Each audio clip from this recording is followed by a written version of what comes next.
live stream nga just your recordings na simu nti footage oyo takozesebwanga bujulizi mu kooti olw'ensonga kooti esobola okugamba nti obujulizi bwadde bufumbirire bwadde bugatte nti naye ekintu kyonna nga kiriko live stream kiba kizibu nnyo okweditinga n'okugaana okikozesa mu kooti ng'obujulizi olw'ensonga bakubira service provider owa internet omugamba nti essaawa eziri ku lunaku bwe guti nti wabaddewo live stream ku page bweti waguddewo incidents entwetaaga footage kati service provider oba MTN oba Airtel oba Laika ajja kuleta footage nga bwe yabadde ku live stream nga taliko kuwakanya so nga ate gwe recordings kooti esobola muwakanya nti yabadde wa AI oba mwamu editinze kati babagambye nti mugezeeko nnyo okujambingisa network bantu baleme kufuna footage oyo nga ali live nti ate naye kirala abantu worldwide bwe balaba live stream eyo kitegeeza nti abajulizi baba bangi nnyo abagenda okuvaayo okulumiriza singa wagwawo incidence yonna nga incidence eyo yabadde live. Tuli mu security alert wano mbanyonyodde bintu bibiri nti mu kooti bwe mugaa nti muleta video gye mwalikodiza obulikodinzi tekola nnyo makulu naye video ng'ebadde ya live stream service provider abeera nayo nga tekutwatiddwamu era mu kooti ekola obujulizi ate era n'abajulizi abadde ku live stream eyo babeera bangi across Uganda and the entire world buli omu asobola okuvayo naawe obujulizi nabaddeko kino kyekyagudde bwe kiti kati bano kyekibaleetesezza jaama ezo nti bajamenge network ati singa bakola ekintu baba tebagenda kubanga bavunaanyizibwa nti obujulizi bujja kuba bukola ki bukoleze bujiddwa mutegedde ensonga lwaki bakozesezza ekintu ekyo okuleeta jaama eyo security alert esooka security alert eyokubiri tiimu y'amawulire ya president ne security team ya president saako abasirikale b'Electoral Commission abaleeteddwa njagala mutunnyonnyole kadenge 3 eziyingira mu trailer ya president ani yazosolaivinze era lwaki kadenge 3 zibulookinga ne zinterceptinga trailer ya president ne zisibira abamawulire emabega kino mbadde mukiramu mwenna Electoral Commission yatuwadde kadenge emu ndoza n'akamotoka akalla naye olwaliro bongeddeko kadenge 3 zibadde za police nga zigezaako okulemesa tiimu ya president y'amawulire nga zisibira tiimu ya president y'amawulire bano abantu balina ekintu kye baplanning one nabagamba nti baplanning okukozinga accident ku tiimu ya president kati bwe basibirayo tiimu y'amawulire ya president ne bakozinga accident kijja kuba kitegeeza nti balina footage asobola kutulabisa muntu oyo tebakoze ekintu kino so njagala kwebuuza ani yawadde olukusa kadengeze za poliisi 2 ezingidde mu campaign trail ya president ezimutambulirako nga zikyankalanya abavubu zikyankalanya campaign trail yaffe naddala emmotoka z'amawulire n'emmotoka za security ani yazauthorizinze okubeerako okwo eyo poliisi twagala mutulage kati kyenjagala musooke mutegeere wano mu security alert eyo abo nabali kadenge ezaze ne tuzitwesiba mu kadenge ezo si za poliisi aba SFC ne JAD bebali mu ngoye ezo eyo si poliisi eyo SFC ne JAD zeze motoka zibasindisemu endala 2 ekigendwa kyazo kyakufuna ngeri gye basobola okuba mu president oba causing accident nejjukira nabagamba nti waliwo ne sinotrack ziba preparing mu kkubo okukozesa accident president nakyo gye kiri kati bana abasajja njagala weetegereze Museveni bw'aba atambula beerula amakubo gonna bw'aba alina wayagala okuyimirira okwogerako n'abantu emmotoka bazisiba n'ayimirira mu kkubo wakati n'ayogera era nga teri amukwatako ompulya bulungi nnyo kati omwogezi wa poliisi bwe yavuddeyo n'agamba mbu Kyagulanyi amenya amateeka ga trafiki abantu batambulira we ku motoka batambulira waggulu njagala babuuza mukulu Lusoke lwaki essaawa zino temwasose kuzanya footage wa Museveni mu NRM preliminaries ne muzanya footage wa Museveni ng'agenda ekola okukima empapula ze ne muzanya footage wa Museveni ng'agenda okwewandiisa ne muzanya footage wa Museveni ng'agenda okusoma manifesto ye ne musoma mugundi footage wa Museveni mu Kampala ng'ali mu kuyisa ebivulu abaana baali balinnye emmotoka lwaki muleeta waffe kubanga mwagala kujjawo campaign trail ya president ye magezi gamwe kye mwagala lwaki mwalese footage yo ne mutaliza wa Museveni kati twagala bagamba ffe tujja kujja ku internet tubulira abantu ensonga eziriwo kati poliisi tutegedde bulungi nnyo mwine ekintu kye planninga naye mweye ensonga njagadde abantu bategere publicly lwaki ba distractinga oba bataddewo jammers okujamiga network yaffe era mbagambye emmotoka ezirimu jama probability twatulaza emmotoka ya NBS nayo tetusobola giwakanya kubanga Natasha Broadcasting Service company ya Natasha era ya Museveni kati ate ya Electoral Commission webuze lwaki semule bakame bagamba nti ye mmotoka tesobola kuyingirwa mu wadde candidate takkirizibwa namu kasoke embuuze singa emmotoka candidate yefuna obuzibu nga tewaliwo mmotoka gyasobola kubeerera mu safe mwagala tugasemule bakama candidate bwafuna obuzibu mmotoka ya commission tasobola gituulamu campaign trail komaawo semule bakama mwagala tugamba nti emmotoka gye mwawa Kyagulanyi emukuuma nti singa emmotoka Kyagulanyi efuna obuzibu nga tewaliwo mmotoka yonna esobola kwongerayo Kyagulanyi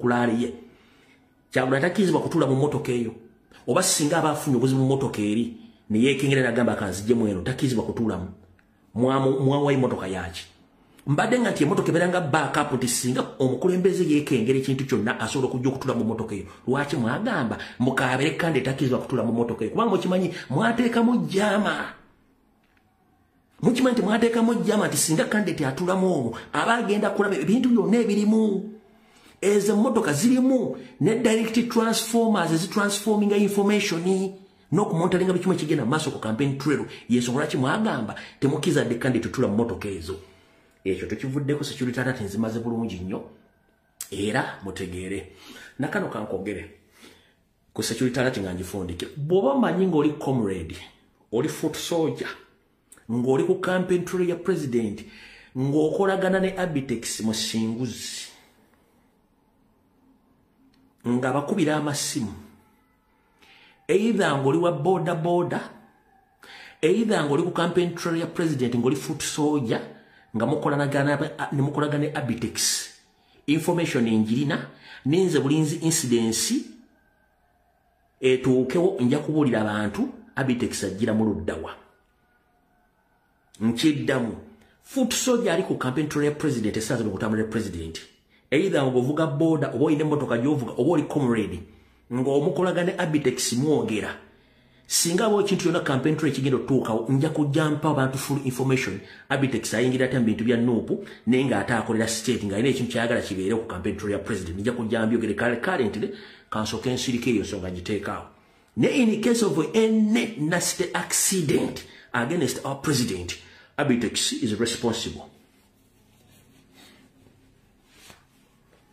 out of the bulungi nnyo kati video etandise video mukutandika etandise etya njera tutandikire wano njera otegeeza bannabyabufuzi bonna mu Uganda tuli mu nkola ebibiina by'ebyobufuzi ebingi kye tuyita multi party politics teriyo MP teriyo candidate teriyo Kyabanalo Sifiri asinga pate mbuyinza n'amaanyi kyekiringa omwana ku ssomero teriyo omwana ku ssomero asinga ssomero maanyi nedda kaabere musomesa tasobola kusinga ssomero maanyi omuntu ayinza okuba yenkanyankanya owiza n'essomero bamuyita headmaster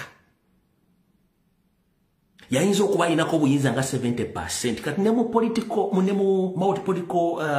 politics omuntu alina obuyinza obwenkanankana n'obwa pate obutuubira okubeera ku pate ye president yalina obuyinza obwenkanankana n'obwa political party so tebayo muntu yenna akugamba nti is more powerful bigger than any political party no lwaki kiri well established and written mu constitution ebibiina by'obufuzi teri muntu munnabyabufuzi asinga kibiina maanyi na buyinza ekibiina bwe kisalawo kiba kisazeewo era bwe kisalawo ekintu kyekisazo kye tugenda nakyo wabula musobola okuwandiika petition ne mulaga ensonga ezimu ku bintu ebyo bikoleddwa nabo basobola okutulamu ne beegendereza n'oba nti kino kye twakoze abantu baleka balina nga twatuddemu ango ndala yokka awo omuntu wa bulijjo osobola okukola ki okuteeka obuyinza bwo naye teri muntu ayina buyinza kusinga kibiina kya byabufuzi okuggyako pulezidenti ali naye era waliwo obuwaire omukwata nga bamala kutuuza kibiina kyonna okutegeeza ensonga so tebaddamu ne bakugamba nti waliwo omuntu asinga ekibiina amaanyi ekyo nakyo njagadde okibategeeza ekyo nkimaliriza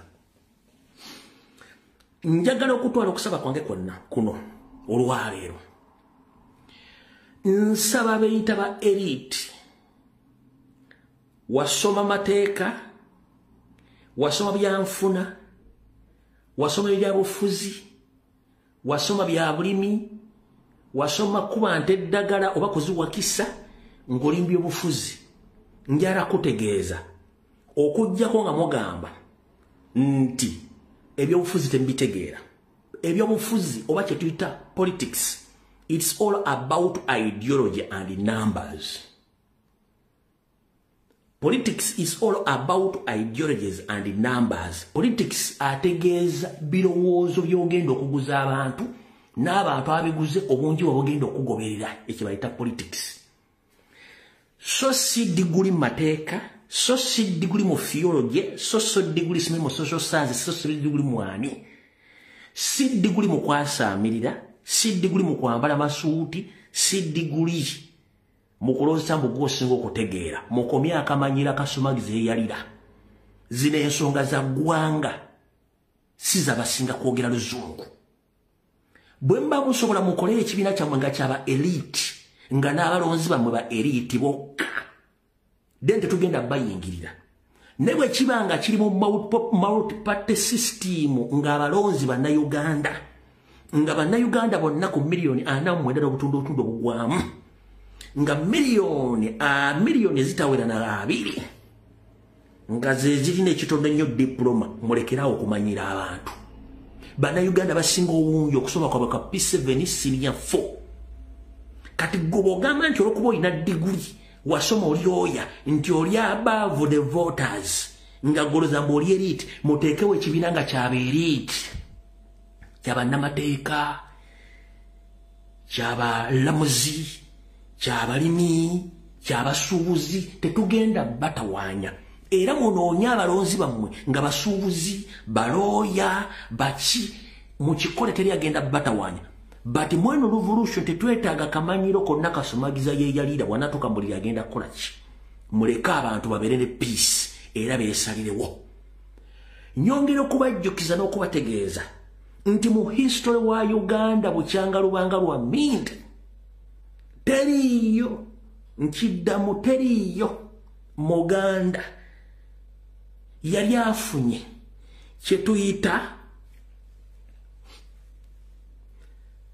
support okwetoolola eggwanga lyonna taliyo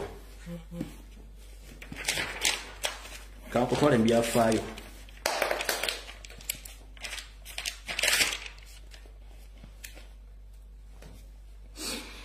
teriyo Muganda yakola kintu kyagulanyi kyali mu kukola mu luzungu bakiyita cross cutting supporting across the country nkiddamu teriyo Muganda yali akoze ekintu mu history mu luzungu kye bayita cross cutting support across the country taliyo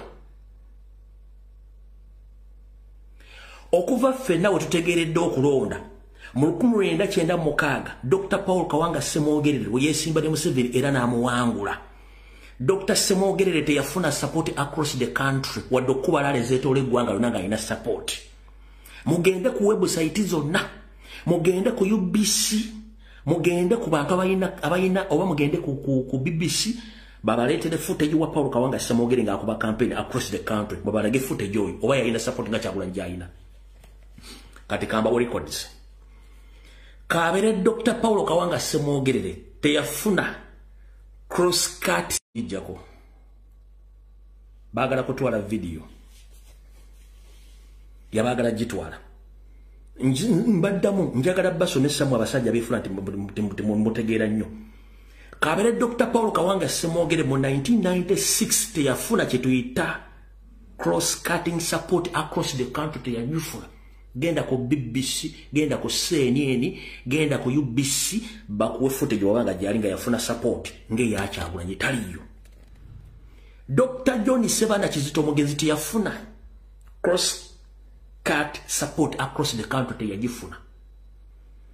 Abedi Bwanika Kalevu Kambuzi Kimeme tagifunangako.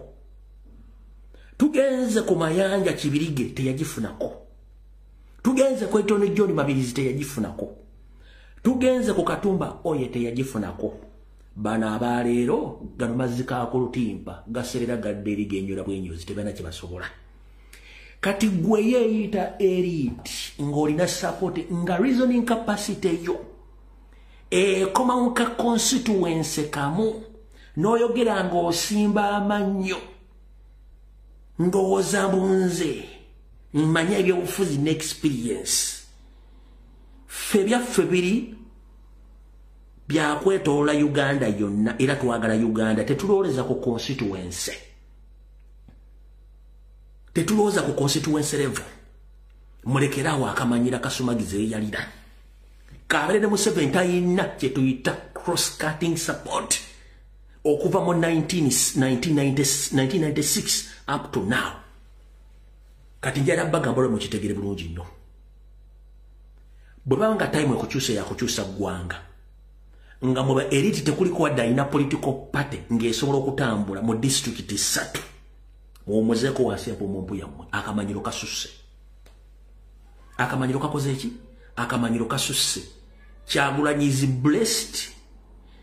Era agenda bituukiriza byayagala. Wabula no wali okulira kukomba essowaani. Wewaluwa.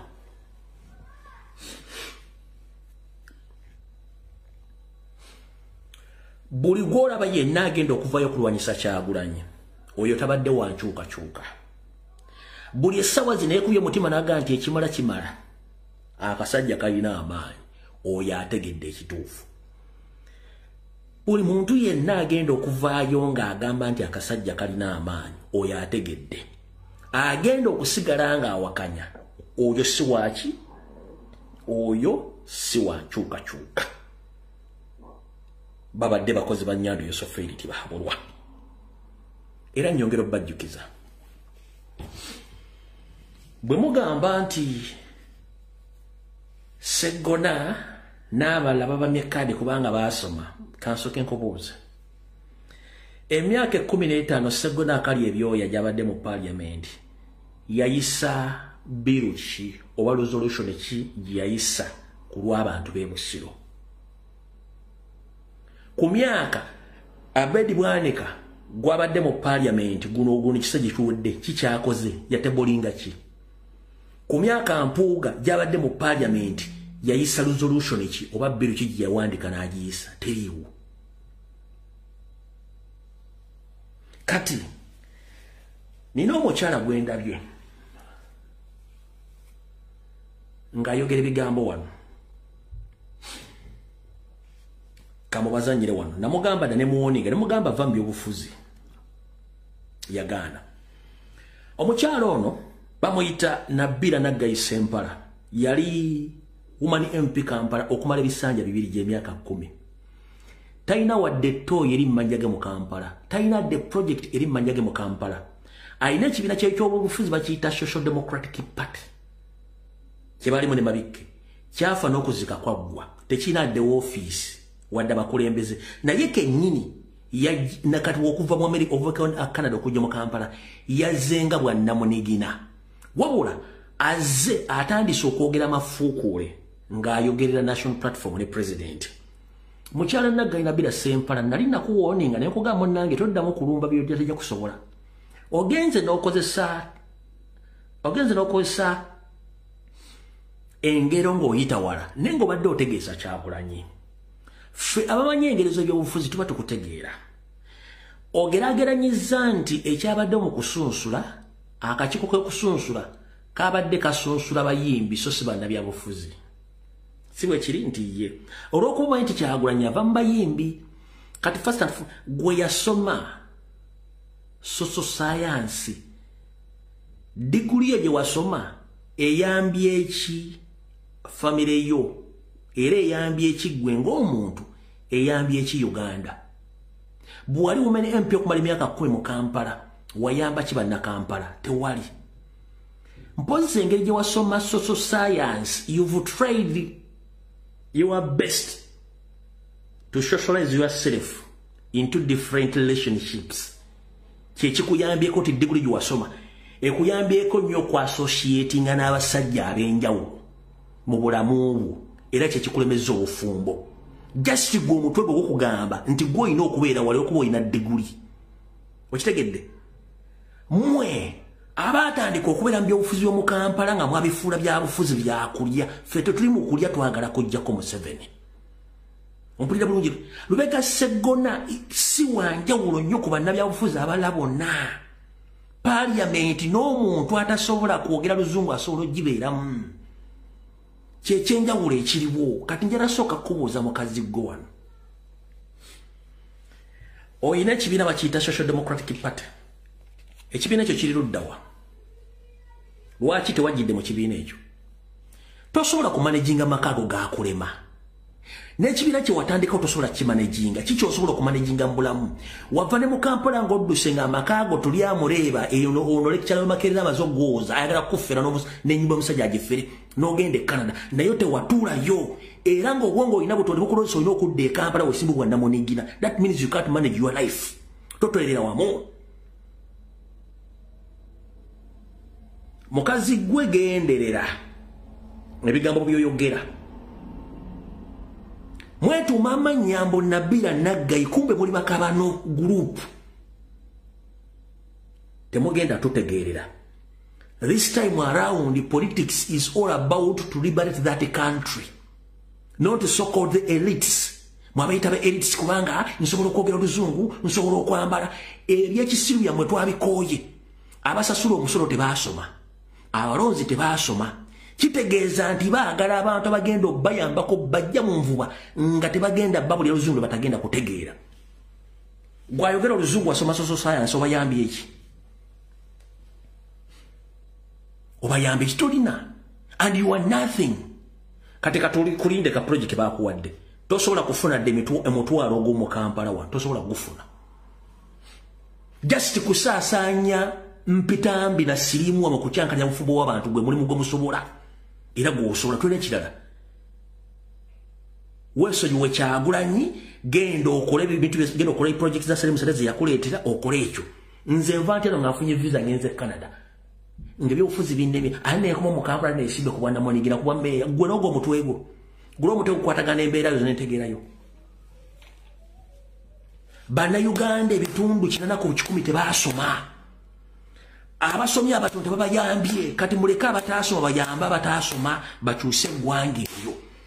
Ebintu ebikolwa mu ggwanga tebyetaaga yasoma degree. Biri practical, visible. Kubanga baleetedde bonna bibasobodde okubanga basomedde mu gavumenti. Njera kubuuza Museveni yasoma ki? Nabila Naggayi Sempala njera kubuuza mukama wo Salimu Saleh Museveni baasoma ki? Salimu Saleh yasoma ki? Gerard Kataha yasoma ki? Museveni yasoma ki? Ali specialized mu ki? He's a local politician like any other person like you. Lwaki mu politics wa Uganda bonna bukyanga abeerawo history temuli mu muntu yali ayimiddeo nga professor nga alina PhD alina masters. Lwaki mulowooza abantu nti mmwe abaasoma mbwe ekizibu kyemulinamu abaddugavu omuzungu yabateekamu ekintu ekikyamu nti bwakuyigiriza olulimi lwo n'olutegeera gwolowooza gw'osinga okutegeera abalala batalutegeera. Njala kubuuza mu local government administration okuva mu LC1 okutuuka ku LC5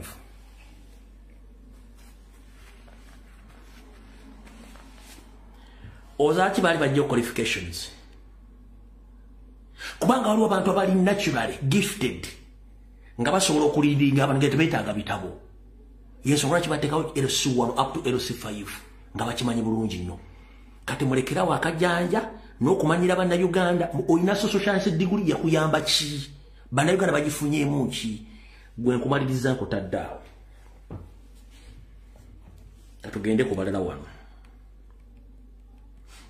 emaliriza mutaddaawo era ka moderating oba sagala kuzanyira video eno njagadde kuteekaawo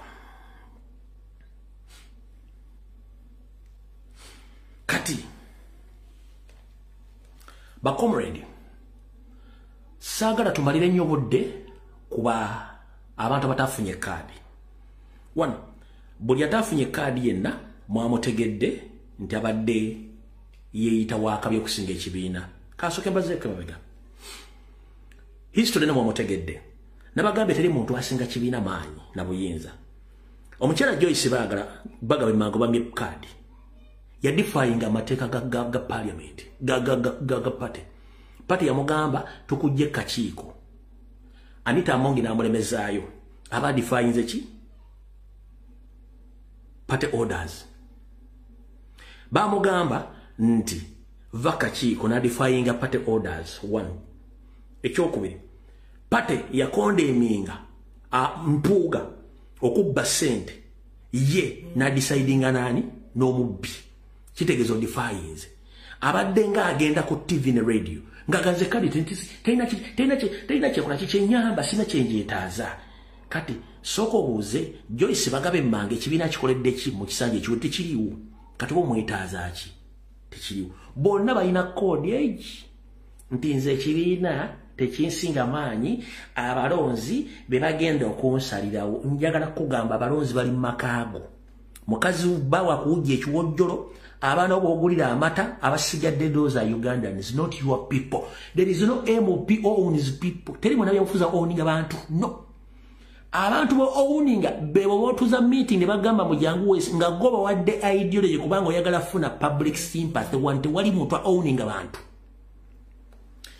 teri muntu abantu bange banga tolina abantu yebbawa kuwujja ekiwojjolo omukazi go wujja ekiwojjolo abaana bo be basigadde bonna just oyina ba facilitating okukiza mu ideology ejo oyagala kati mwena mwina kodi muntinza abantu tolina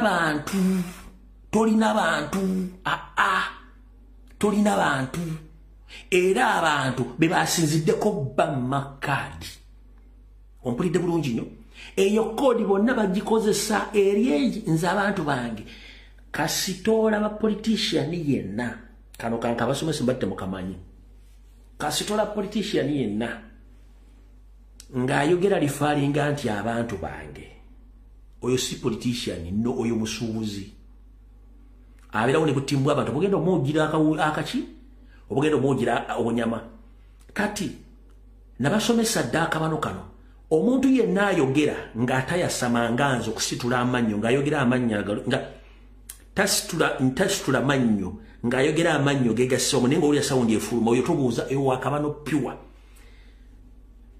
toni gy'aba ayogereramu eyina ego obukyayi kati n'otunulira body language y'omuntu oyo ng'ayogera kasita omula ng'asitudde ebiwawaatiro bino ebibegabega bino manya nti naturally munyomi ng'abeze gino emimwa nga n'emitaafu gimwekapye buli statement gy'akola gwe ne bw'ogiwulira ng'agyogedde mu mirembe naye eyo si yeeba statement emuli munda kasita omuwulira ng'abeze emimwa wana emitaafu nga gimwesaze ng'asituddemu ebibegabega bw'ati buli kyakola kyonna buli statement gy'aba afulumya aba anyooma lwaki banyooma one amanya ina degree mu mateeka kati yalooza mateeka gategeerera bannayuganda bonna amanya ina security amanyi nti security ye nga bw'agina bannayuganda bonna bagirina amanyi nti alina ssente nti bannayuganda bonna balina ssente kati bw'atunda mu bantu bonna ng'amukulembedde alaba ebitabo byalina ne ssente zirina kimutwalira obudola mubuuza ekibuuzo kimu gwe bw'oba olina obusobozi obwo bwonna waki teweetandikirawo kibiina kikyo n'otafuna bizibu ku bantu b'otasobola kukkiriziganya nabo njagala sooka babuuza era mbategeeza ekigambo kino kasita okkiriza ekintu kyonna kiba kitegeeza nti ebikivaamu kyonna oba obwekkiriza kyekiriwa ne bw'osayininga endagaano n'oteekako omukono nti ntaddeko omukono oba okkiriza one eyeyita munnamateeka noli yayita munnamawulire yasoma amawulire bakimanyi nti badifyinga party rules and regulations era nga bakimanyi kyekiddako bo kennyini olw'okuba nti basumbuyi state yabasindika okukola kye tuyita diversionary n'okudivertinga ekibiina n'okidividinga basalawo bajje baparticipatinge mu kintu ekitali mu mateeka 1 baparticipatinge mu vetting gye bagamba nti yabituli kati ogamba otyamba olioya ng'ate ogamba nti oze mu vetting gy'omanyi nti yabituli kyekisooka ekyokubiri ng'omanyi nti abagirimu bayimbi kyekyokusatu ng'omanyi nti abagirimu obasinga obuyigirize bw'oba omuntu omusinga obuyigirize kiba kitegeeza tosobola mukkiriza kujjako interview oba kuvetinga bandi bali bugati nze simugi bwekuba tekumwe muntu alina diguli y'amateeka don't try to vet me tetutegeera nti mutegeera but akuvetinze oba wa senior 6 oba wa diguli esookola oba diploma y'oyo aliwo mu mateeka wakkiriza okuyingira no signing ne bakuvetinga the outcomes ziriwo accept botandika okwogera abaliwo nze basinga obuyigirize nabirawo mu bituli bw'oba alamu kintu ekituli kikyo kigenda mu kiveemu okitegeera kati bwe busirwa abantu abalowooza nti bategeera nnyo awo tovuddewa bwe tumala okuvaawo tudde ku nsonga eno mubadde mukimanyi nti tulwana okujjako Museveni mu ngeri yonna esoboka naye okujjako Museveni si gwe muzannyo ogubadde omwangu ennyo olw'ensonga nti yali yatutega abantu betulowooza nti bantu baffe naye nga tisi bantu baffe abasajja abo era abajjanga okwogera twalowoozanga nti abantu bano ensonga ze boogera bazitegeeza kumbe baali bakuba pasi nga bagikubira omusajja lwaki kubanga bwafunanga ssente njagala tukole wano kye tuyita forensics entono nnyo mbadde saagala bawabudde naye nga tugenda mu forensics eyo sooka ofuna olwendo lw'amazzi omala okusekamu nga tugenda mu forensics sooka ofuna olwendo lw'amazzi omala okusekamu temuseka nnyo ne muyitawo wulira bulungi nnyo abali b'enkwa mu Uganda mwenna mutegeezebwa nti olunaku olw'enkya mugenda kubeera n'olukiiko tabamiruka awo mu kisawo e Masaka tukoowola buli muntu eri alidde ku lukwe asuubira okulya enkwe agaggawadde olw'enkwe nammwe abaavuwadde mujje tubabudeebude mujje muyige oluzungu lw'abali b'enkwe nga bw'olwogera bamwananyi kye bakutegeera kumbe webbira ssente zo n'ateekako omukono kyapasoni w'abali b'enkwe mu Uganda Makansi Mpumumpu. Tugenda mu forensics kankabadde mulundi gumu mufune ku ssanyu tuleke tugenda mu forensics meeting y'abali b'enkwe yankya ssaawa 4 Masaka n'ateekako omukono Makansi Mpumumpu. abali b'enkwe mu Uganda mwenna mutegeezebwa nti olunaku olw'enkya mugenda kubeera n'olukiiko tabamiruka awo mu kisawo e Masaka tukoowola buli muntu eri alidde ku lukwe asuubira okulya enkwe agaggawadde olw'enkwe nammwe abaavuwadde mujje tubabudeebude mujje muyige oluzungu lw'abali b'enkwe nga bw'olwogera bamwananyi kye bakutegeera kumbe webbira ssente zo n'ateekako omukono kyapasoni w'abali b'enkwe mu Uganda Makansi Mpumumpu.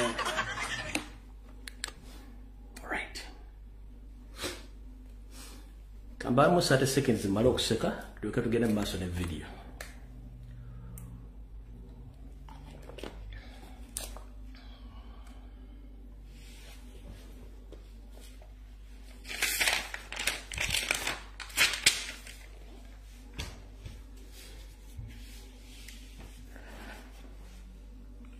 Kati katugende ko mu forensics katono olunaku olwaleero omu ku bayita ba elite atuzizza olukiiko mu maka ge n'ayogerako eri abantu wabula kyenjagala muwulire mu vidiyo gye ngenda okusooka okubazannyira wano. Omwami ono akutte omuzindalo ku adressinga abaddewo abo aina statement gyakoze yenjagala mwewulireko yokka statement eri etawulira sebo tulere naffe tulina okukola ki okutambuza kubanga ekikulu ekiriwo kiri kimu tulina ensonga etukola ki ate eno yekiye essaawa okola ki essaawa okola ki abali ku ssaawa tuza kukategeera omukulu sebo bakukola asidde ekigambo kino sebo togeza noogera mu muti nomudyefu tokola kitogende walawunda sebo tukwagala wa tutengerera essaawa okwetegeerera tugatewonda sebo omukulu omu amuyita balinda akumanyi bulungi ng'akola mu State House yankubidde simu akawuli amawulire nga sirana kumumanya ki naye agendo abadde kyankubidde essaawa zino naye ng'alina kyategeera nti mukamawo bamumba ekaadi nagali naye ebiriiso byesookedde ddala awulira nemugandi kati munsobi tugenda kutereeza tugenda kwekumba tukole ekiro nagamba nti sonagatuka okubalubibino omuzeeyi oyo agambye naye bw'otunula physical features za muzeeyi ono n'oli ali mu suuti omulala ayambadde suuti eya bbulu abantu bano bwe basitungirira bonna physically these are state agents atuuse okugamba nti bo bagambye Sseggona akali ebyoya nti tageza n'agenda mu Sseddugge muti Sseddugge lwaki bamwagala jje bwa Namunigina naye ye Sseggona akali ebyoya yakugamba nti mpuuga kyaliwe bakuze naye era wakitiibwe Mengo era teri agendamu mugobako kati gwe muzeeyi state mafia ba state agent ogamba otya Sseggona akali ebyoya tagenda mu muti Sseddugge lwaki oli ye kyaliwe eriti munne lwaki omugobayo n'agamba nti waliwo mukwano gwe akola mu State House yamukubidde essimu n'amugamba nti Sseggona tebamuwadde kaadi naye mugambe yesimbibwa Namunigina kati ate muzeeyi omuntu akola mu State House akubira essimu n'akuwa ebiragiro eby'okugamba Sseggona era mugamba tagenda mu DF muzeeyi mwetereze muzeeyi ensi ebalaba statement gy'okoze kansoke just to pause njagala abantu weewalanga nnyo abantu ekika kino olaba ono ali mu kooti eya blue ennyambala n'entunula gy'atunudde olaba eno ne muzeeyi engeri gy'ayambaddemu n'engeri gy'akoze mu statement bano bantu baki bano bantu ba state agent kanjaloddemu uli statement eyo wulira sebo tulere naffe tulina okukola ki okutambuza kubanga ekikulu ekiriwo kiri kimu tulina ensonga etukola ki ate eno yekiye essaawa okola ki essaawa okola ki abali ku ssaawa tuza kukategeera omukulu sebo bakukola asidde ekigambo kino sebo omukulu sebo bakufaraasidde wenjagala otekenyesira omukulu sebo bakufaraasidde ani amufalaasira kontulola we oba mukama we omukulu sebo bakufaraasidde kankakuddize wano katono nnyo okawulire abali ku ssaawa tuza kukategeera omukulu sebo bakufaraasidde ekigambo kino sebo togeza noogera mu muti omudyefu tokola kitogende walawunda sebo tukwagala wa tutengerera essaawa okwetegeerera tugatewonda sebo omukulu omu amuyita balinda akumanyi bulungi ng'akola mu State House yankubidde essimu n'akawulira omukulu balinda yankubidde essimu omumanyi bulungi nnyo akola mu State House ono n'anyenya lawunda abawutuye busega manya atunula ye kenyini njagala osokoze nkankabaddize nga ngende omukulu balinda akumanyi bulungi yangambye bwali kosega bana abantu kyenva mbagamba nti ekintu kyonna Kyagulanyi kye yasazeewo okuba abantu bano abadde amanyi lwaki abakuba Kanka kudizeeyo otunuulira omwami Ruwayo bw'afaana nga bamugambye. Njagala ofokasinga ennyo kuki kuseggono omutwe ngeri gyagunyi ulira ensonga etukola ki ate eno yeki essaawa okola ki essaawa okola ki abali ku ssaawa tuza kukategeera ombuuse bwe bakukola asidde ekigambo kino ssaawa togeza n'ogera mu muti omudyefu tokola ki togende walawuna ssaawa tukwagala wa tutengerera essaawa okwetegeerera tugatte wonna ssebo omulala nanyinya omutwe nanyinya omutwe yankubidde simu akawulira amawulire kasana kumanya ki era bendo abadde kyakubidde essaawa zino naye ng'alina kyategeera nganti mukamawo bamumbeekaadi nagali naye ensobi esookedde ddala awulira ne mugandi kati mu nsobi tugenda kutereeza tugenda kwekumba tukole ekito nagamba nti sonaga tukokubalonekino Damugamba tapa ku ballot paper awotuvuddewo ono gwemba gambye ene statement yagikola ku kitebe mu jule bulungi nnyo oyinza okuba tonjagala nayo neetaaga mu lutalo luno bw'obeera ne kapiteeni asambisa amagulu abiri nga gateeba kubanga nze baŋŋamba kuteeba mu byabumanyi ate tomufulumya kisaawe okujjawo ng'oyagala kukuba tiimu kigo oba ng'ebyewammwe byakyadde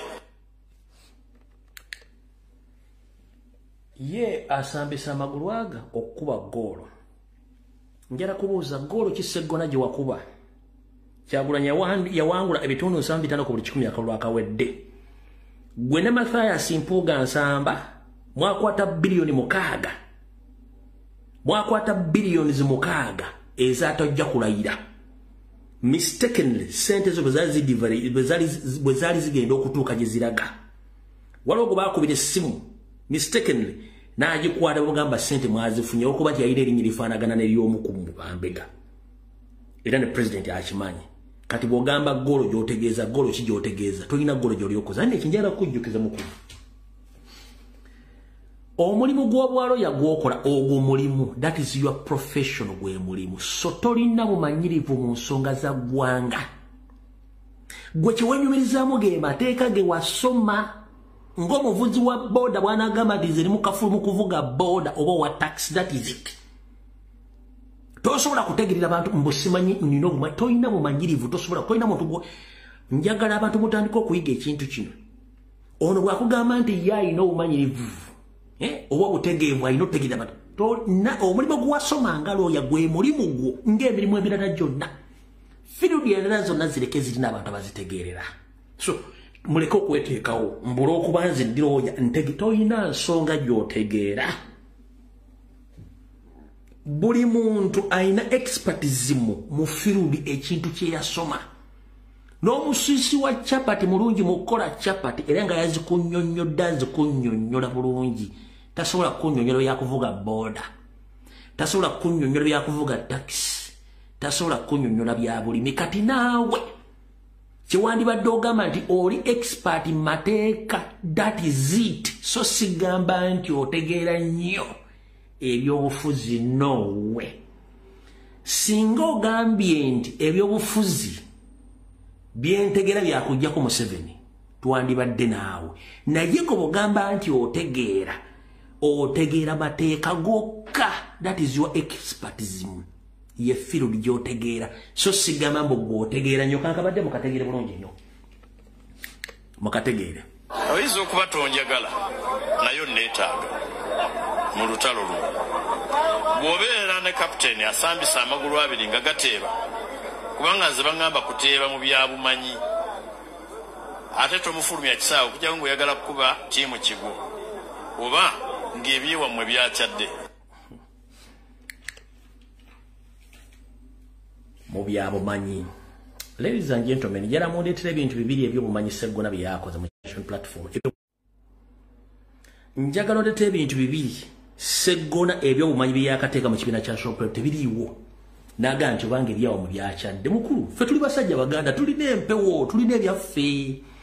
Kati mwe mulina binna bingi mwe mumanyi ngeri mudiringa nabyo ffe tulina mpewo. kati ebya Kyagulanyi byalina bye bibala bisizza mwenna emmwanda bwanika yabanika nyongera kugamba oli mumanyi mu mateeka so si mu byabufuzi mutuleko wansi kati njagala kwogerako neneso network bakala kujja video omwami ono yagambye bwati ulira bulungi nnyo omumanyi ulira omumanyi ono bwagamba tulonkinge manifesto na anti nakabonero kagendero kakati uli mbadde ngana okuwa manifesto kubanga mbadde nzijira mu kibiina ekyokugira mu kibiina abooluganda kandi teriiwo kitadde nonkiya manifesto n'akabonero zijja kudda okunywa ate oli tabalimba baŋŋambye tinagamba kyono bwavaako kukulembeze bw'NUP zinzirako nali sitegeeza kukoma ku kukulembeze bw'NUP n'obukulembeze bw'eggwanga tubwaga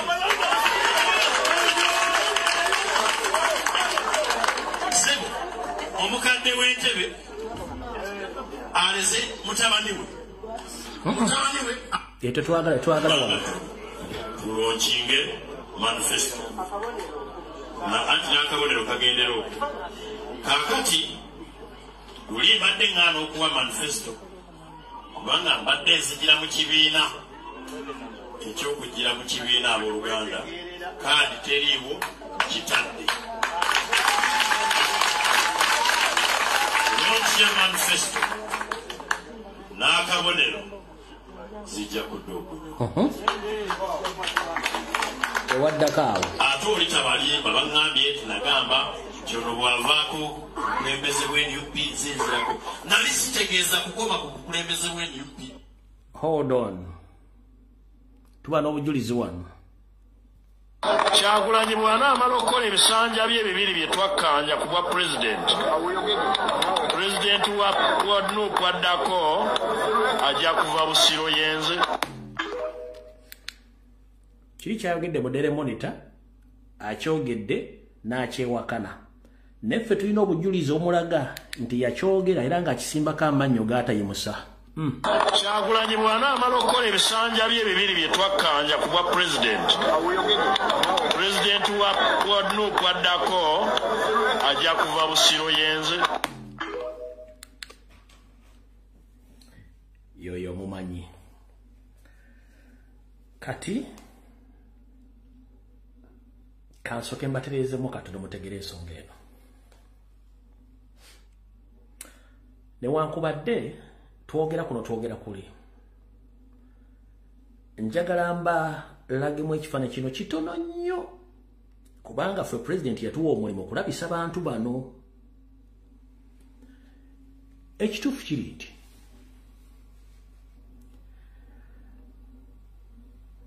okuweereza abantu n'okukolera abantu tekikwetagisa kuba mu parliament tekikwetagisa kubeera na digiri obuweereza bubeera mu mwoyo gwo ne mutima gwo ate obuweereza bwe bukulembeze kye tuyita service delivery mugendeeko mu constituency ezo mubuuze abantu bano abeeyita ba elite buweereza ki baweereza abantu ekyo kiteekawo ng'okimaliriza bw'agamba nti agenda kulonkinga manifesto by'ebisuubizo omuntu yena byasuubiza abantu bagenda omuwa obululu si bwe kiri nti ye naye nga bw'agambye nti mumanyi eriti munnamateeka njala babuza ekibuuzo kimu obuvunaanyizibwa MP buvunaanyizibwa ki mu constitution ya Uganda obuvunaanyizibwa MP buvunaanyizibwa bwe ki mu constitution ya Uganda obuvunaanyizibwa buli obu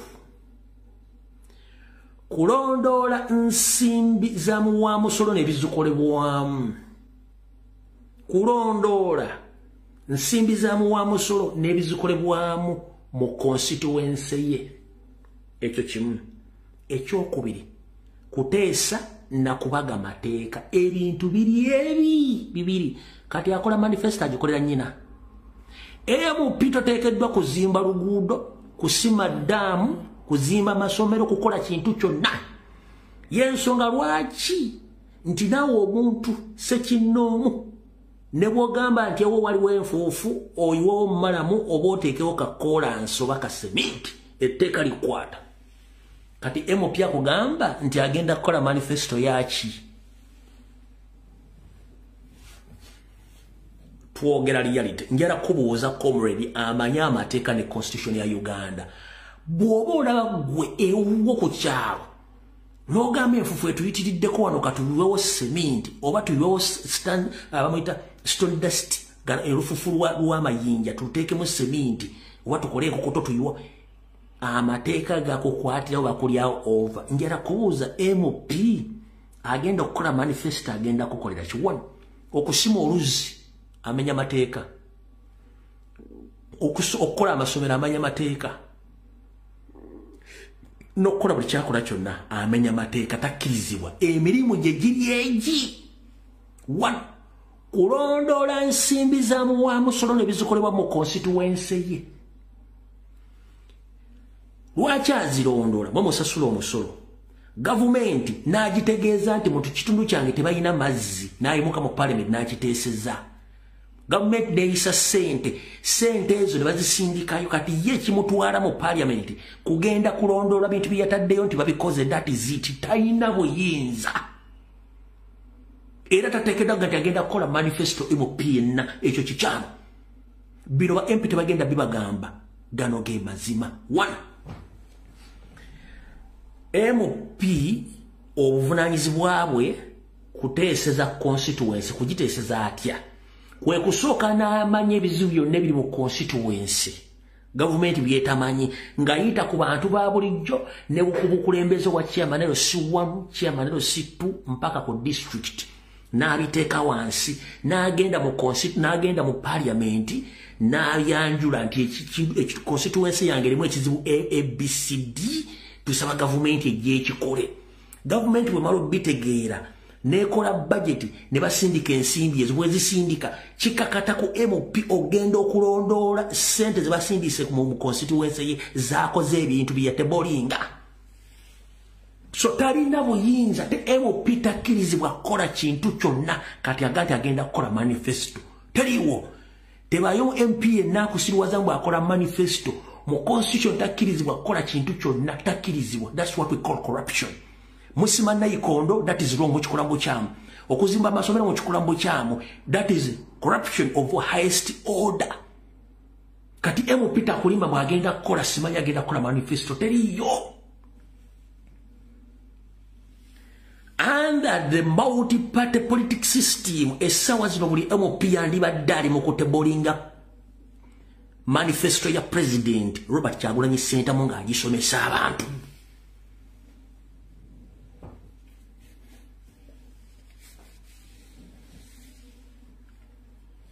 essaawa zino buli MUP waffe wa national platform yandibadde asomesa manifesto ya presidenti ng'agibuulira abantu across their constituencies presidenti yekka yaali mu busobozi obusobola okukola manifesto kubanga eri unifier oba eri universal across the country unifying abannayuganda bonna mu bitundu byonna gye bali MUP tovunaanyizibwa okukolera abantu nowhere ovunaanyizibwa kulondoola bikolwa mu constituency okusereza omusolo bye watwalayo segona akali ebyoya constituency yesingamu enguudo ezitaliimu kolansi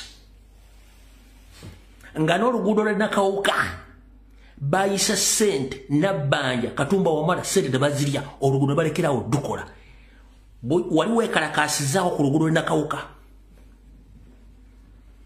mu Busiro mwe musinga abaana batasoma batabalina embuto. Have you ever tabled that?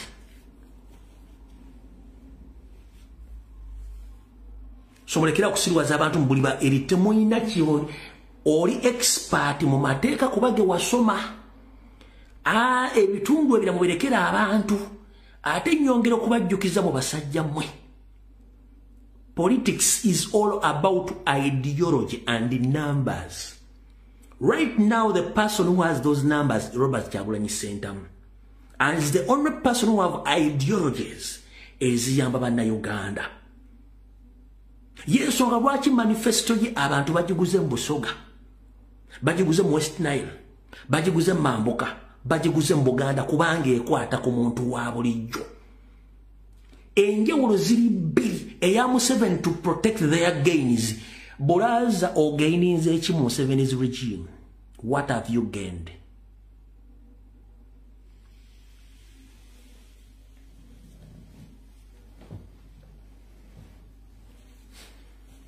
Fetugenda kusomesa abantu ba wansi bategere ennimi ze twogera n'ebintu nga birina okubeera. Kati mmwe abayita ba elite aboogera oluzungu olw'okubba ssente nga temusobola kunnyonnyola bantu nsonga zino tugenda zibanyonnyola. Kubanga oluzungu tusobola odduvuunula, tusobola oddubuulira abantu lwe tuba tusobodde ne bategera ensonga zino. Tebayo MP akusinikirako binnyombo agenda kusoma manifesto. Tebayo MP akusinikirako nti yasinga okutegeera no. Byonna ebikolebwa ssente za Muwamusolo zizo kwa Besigye nga kwasinikira ebinnyo. Zonna zizo. Ne Museveni byonna byatambulirako ssente zizo. Era naye talina ssente zize. Kyokka ne bagenda okuwola ku lw'eggwanga abanja bonna gatubanjibwa tebagabanja Museveni ng'omuntu bagabanja Bannayuganda. Kubanga bwazisayininga ayise on behalf of Ugandans. Era Kabero Sseggona Akali ebyoja bw'aba atebolinze issue ez'omubusiro azitebolinga n'asayiningako presented by Sseggona Akali representative. He represents you. Bachita representative. He represents the numbers of the people in Busiro East constituency.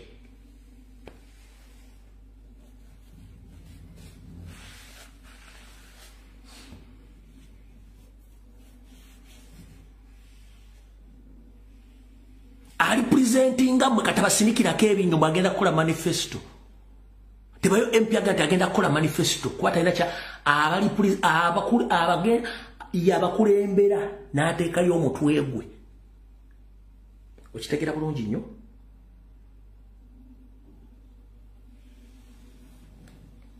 Awo tovuddewo.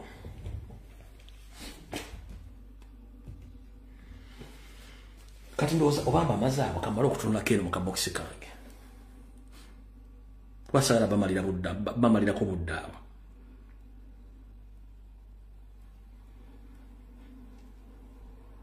Ndowooza bubomba maze.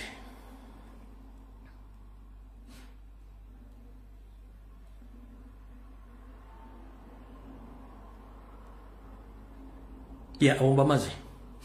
Karugende ku nsonga endala. Ensonga endala yeruwa.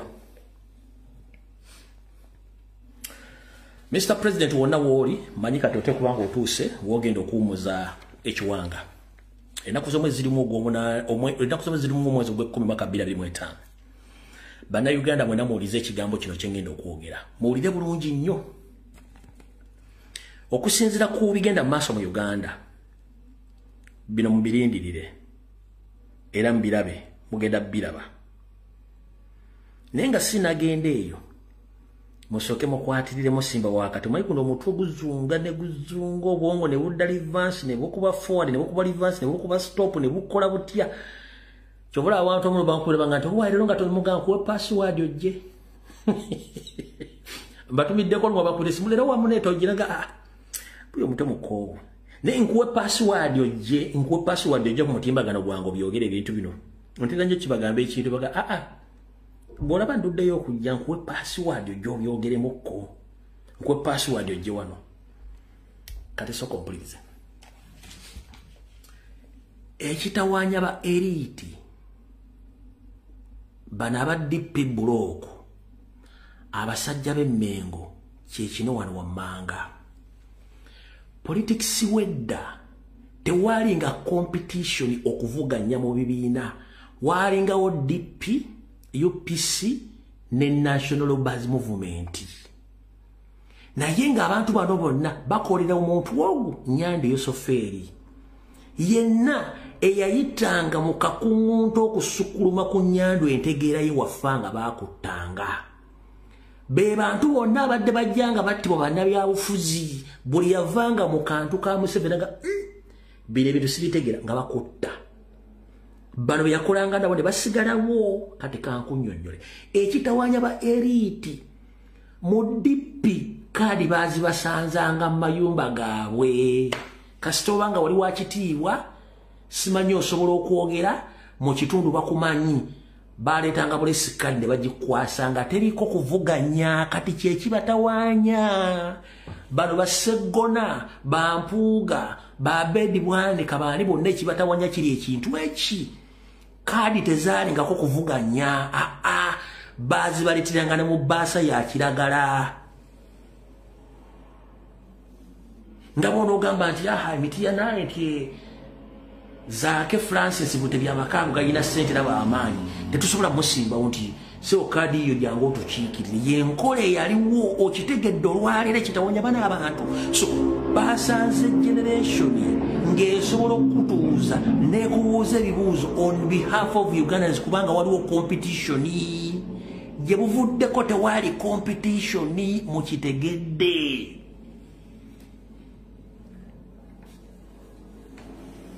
ekyo kibadde ekinyusi kya video ya leero ekitawanya bamayiga bampuuga baseggona bonna ba Joyce Bagabe Manga bonna ekibatawanya previously tewaliwo competition nga kadi balonda bulungi mu kitundu w'amaanyi alina kasene waga kadi yiyo there was no competition kati right now waliwo competition abantu bafunye interest mu kulembeza n'okukyusa eggwanga kati politics ali competitive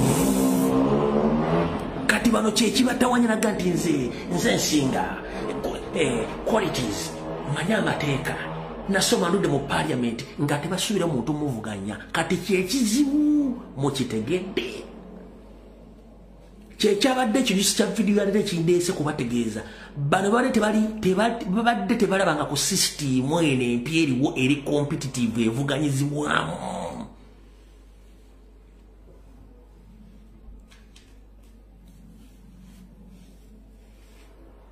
nga balinga ekyokulabirako kino kyengenda okuwa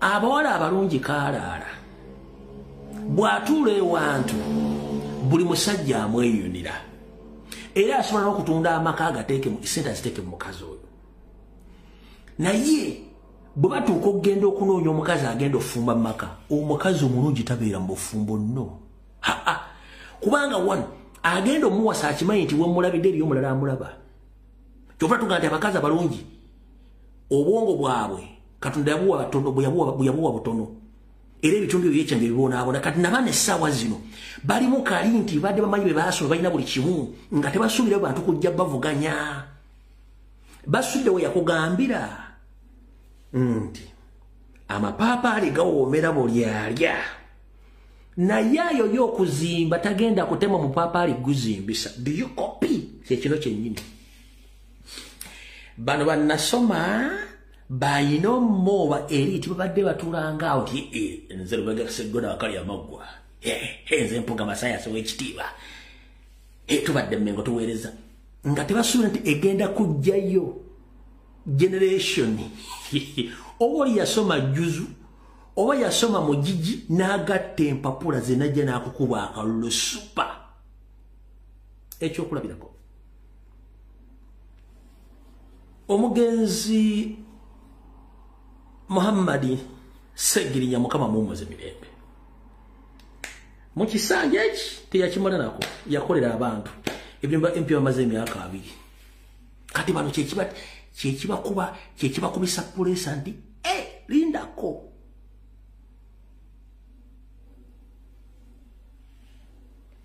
kyekibakubisa pulesa kyebaali tebasuubira kati ndoza mukitegedde olwaleero basuubira amapaapaali gawoomera buli muli yenna naye ayo y'okuzimba tagenda kutema mupaapaali muti gwa mupaapaali gusimbisa nnyumba kati bano bo badde balowooza nti baatuuka bamanyi buli kimu kati wali obuzibu awo kyenjagadde obbategeeza mukitegere bulungi nnyo kyovula nti osanga bannabijjo ng'ali mu fulaati atudde ayina obwana nga 8 akajjadde nga beautiful either batali Saudi Arabia ali Dubai ali munsi yonna gyali naye ng'ali ku street ba beautiful wao bali mu Kampala bali mu mabbaala tebava balinganga macupa n'amagiraasi naye nga Nabbijjo ali maka Nabbijjo yeevuga Nabbijjo alina ssente kubanga Nabbijjo yamanya obuzibu bwe talina figa adamu obwongo kikimutuziza mbaka naye bwe bityo biri kati atuvuddewo katugende wano Mr. President wonna wooli wulira ebigambo bino obitegere bulungi nnyo okoze omulimu gw'amaanyi nnyo okuzuukusa buli muntu yenna yali aweddemu essuubi ekisinza okutiisa Nyanda Yosofeeri n'abagambye ba RDC yabaggyemu amaanyi n'adiployinga amagye na buli wamu mbwe amagye ge gagenda omubigira akalulu n'omukubira abantu embooko kati bano bali mu kutestinga waters right now bali mu kutestinga waters ku rale zetwakakuba naye rale zetwakakuba bone footage tebamumuwa lwaki tebamuwa footage wano yagambye tiimu ye naye mmwe lwaki ndaba nnyo abaana abamasomero ku kampeyini zange ne bamuddamu nti muzeeyi tofaayo bano ye future generation egenda okulonda NRM ayitira abaana bano balonzi n'abagamba no something is wrong lwaki ndaba nnyo abaana n'ennyanda ennyini abaana abalaba ku kampeyini babasumba ekyakimanyi bulungi nnyo kati bano bagulire ebigenda mu maaso ndi wano tegeza bannayuganda ebintu pulezidenti waffe byakola gye bamuyisa mu bugubi n'okutuuka gy'atalina kutuuka biyambye nnyo bannayuganda abaali baggwamu essubi nti ensi baagivaako baagireka kuno kuliko abantu abali ku vidiyo eno kuliko abantu abajjojjiraba nga maze ogirikodinga nga nabo bali bagenda nti ffe ensi tugivuddeko munnaye akasajja katusinza ensumika akasajja munnange ensi tugireke ne mu Uganda babaddeyo muno poliisi mwesindikiriza Kyagulanyi okuyita mu byalo abakadde bwe mulaba bagwa Kyagulanyi mu kifuba bonna bamuyimiriza baali baggwamu essubi nga tomanyi muntu agenda kweŋŋanga Museveni kyekireese obuzibu ku Museveni abaali bavuddemu essuubi libazzeemu mu kubaddamu ladies and gentlemen eggwanga Museveni yali mogejinga ekigambo mogeji mukimanyi nti ye eggwanga balipangisa mu bitundutundu Abachina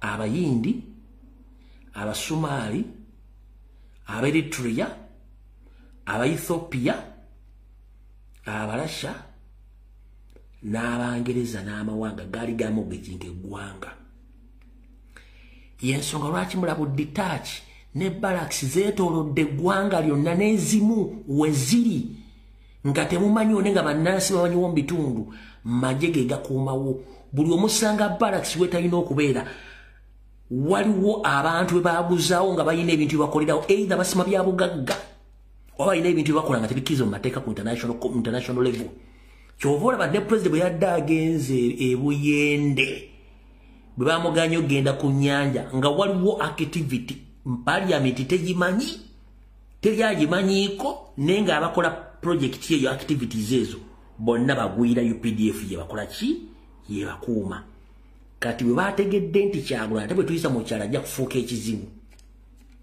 wulira bye bagambye eggwanga Uganda bali mogejinga era mwenna bagenda okugoberera kampeyini zino bwe tumalako omwezi guno ogusooka president bayinza omugaana okuddamu okukuba kampeyini mu bitundu ebimu ebiri mogejidi ebyatundibwa kubanga bakimanyi agenda exposinga era president bayinza omugaana okukuba kampeyini mu bitundu Museveni gyavudde lwaki 1 agendayo akubiseemu abantu emirundi nga 10 abadde ku laale ya Museveni kigenda ku exposinga Museveni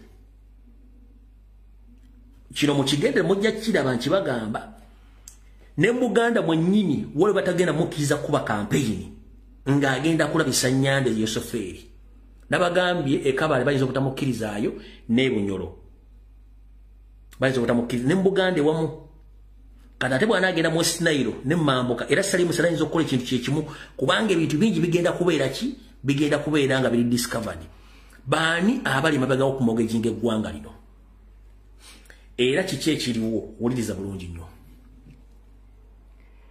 njagala buli omu teeka amaaso ku video sofarales yakakuba president bamojja ku main road bamutwala monda ne monda bamublockinga abamublockinga baba bali mu motion ki mu mbeera ki bali mu one buli lwola ba DPC akulidde okublockinga president ngawa instructions n'amala n'alaba nga afunye resistance najja yessimu n'akuba essimu tagikubira Inspector General of Police oba RPC essimu agikubira direct abantu aba bwaba takubidde kisawo vuga General Salimu Sarakanda naho akubira Muhoozi Kanyerugaba Dere Drinking General oba agikubira Museveni direct nchiddamu buli lwola ba DPC nga awadde instructions zabadde nazo mu ssaawa eyo n'afuna resistance adde bali n'akwata essimu n'agikuba essimu bw'aba tagikubidde kisawo vuga General Salimu Sale agikubira Muhoozi Kanyerugaba Dere Drinking General oba Nyandi Osoferi direct ne bamuwa amaanyi n'obuyinza okukola buli kiyandiyagadde okukola oba gwakubidde essimu kiyandibadde akola mu buyinza obwo bwebukambwe bweboolesa kuba bagamba bawadde assurance okukola kye baagala why the Inspector General of Police Abasi Yakagaba is out of service currently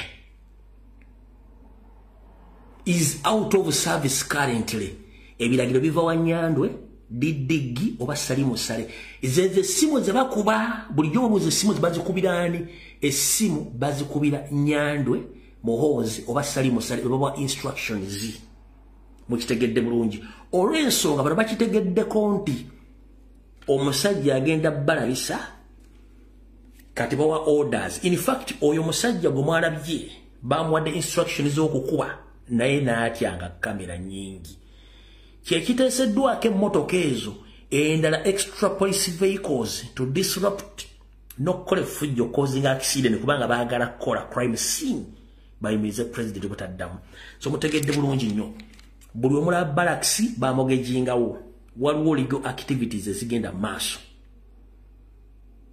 kubanga business zonna za first family kankusomera message eno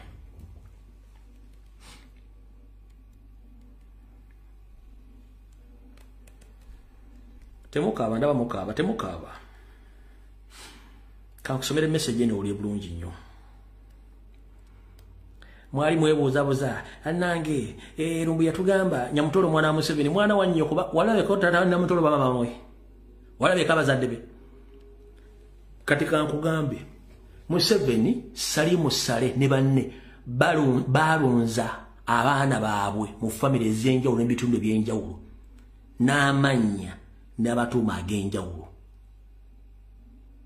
Salimu Sale Museveni ne banne bonna balunza mulowooza okulunza ente mukimanyi okulunza embuzi kati Museveni ne Salimu Sale ne banne bonna balunza abaana baabwe abeekyama bwe bazaala n'abatuuma amanya ag'ekitundu ekyo n'abaana abazadde bennyini baga nti muzadde wo ng'omwana siwe omwana wa oyo omwana Nyamutolo mwana wa Museveni nkiddamu olwaleero Nyamutolo mwana wa Museveni kati wulira bwe nkusomedde kiri ekya mortgage nti eggwanga balitunda wulira ono yampandikidde yabadde mu meeting mwe munaamanya ebisigadde ffe tetwagala kumanya hello teacher how are you sir today that is yesterday I convened a press conference where the Minister of Energy and Mineral Development MEMD of Uganda recently signed a memorandum of understanding MOU with the geological bajijjako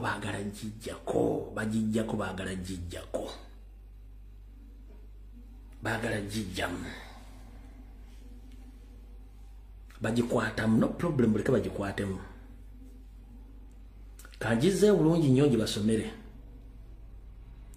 eggwanga bali mortgaging to the extent mineral resources zonna bazitunda nga tebategezezaako parliament. Parliament knows nothing about the mortgage of our country. Ladies and gentlemen, I'm here to inform the international community, including all embassies in Uganda, plus politicians, religious leaders in Uganda, including politicians, that our country, Uganda, was mortgaged to foreigners. And the people responsible for mortgaging our country, led by Museveni, his son Muhoozi Kainerugaba, his young brother Salim Saleh, and Janet Kataha Museveni, the wife to Museveni. The reason as to why they are doing that, because they seek protection from the developing countries.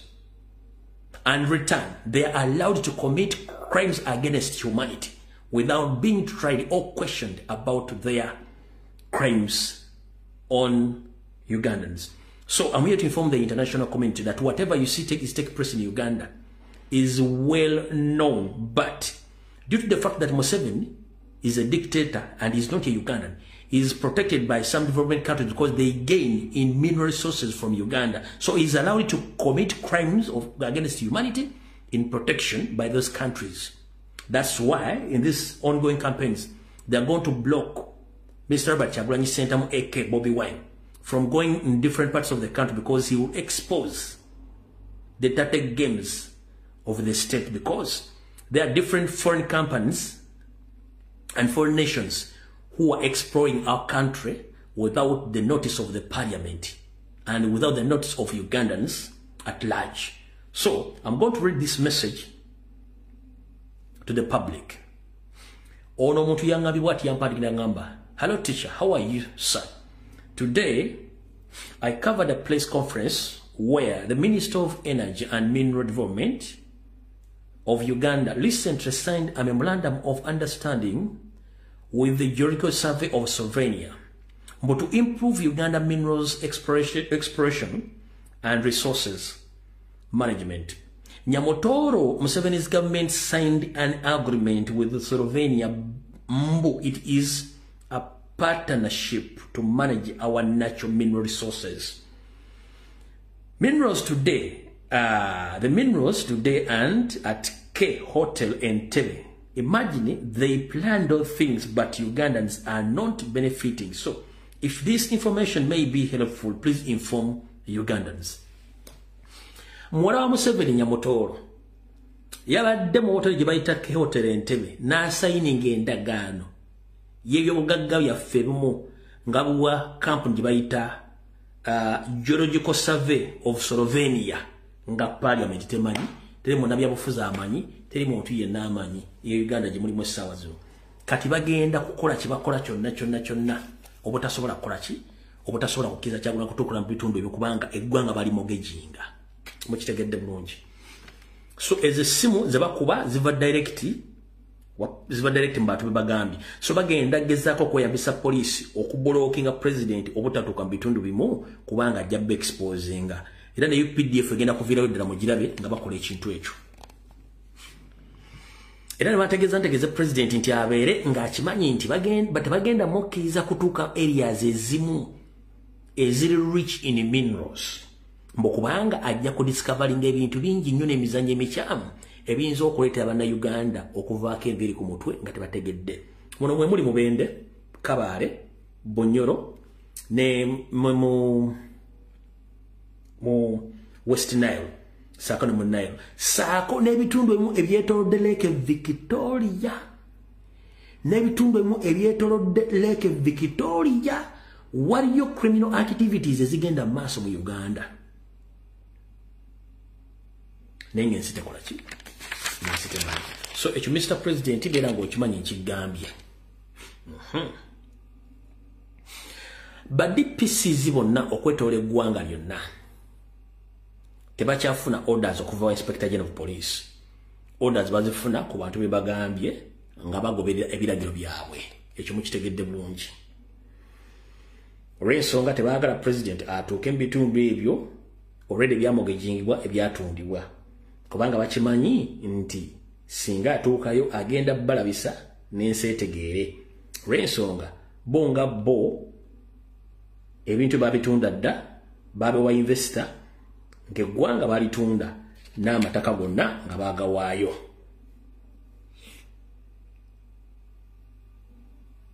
Ekyo nakyo mukitegedde.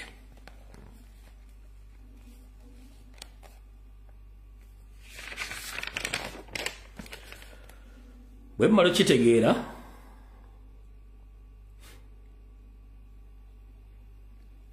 ovuna nti buli eri gye muli okutwala Museveni nga nabo gisimufungize. Kyenjagala obagamba kiri ekigambo kimu kitegeere wano olwaleero. Kyekiriwa. Ku mulundi guno gubenga gwe gusembayo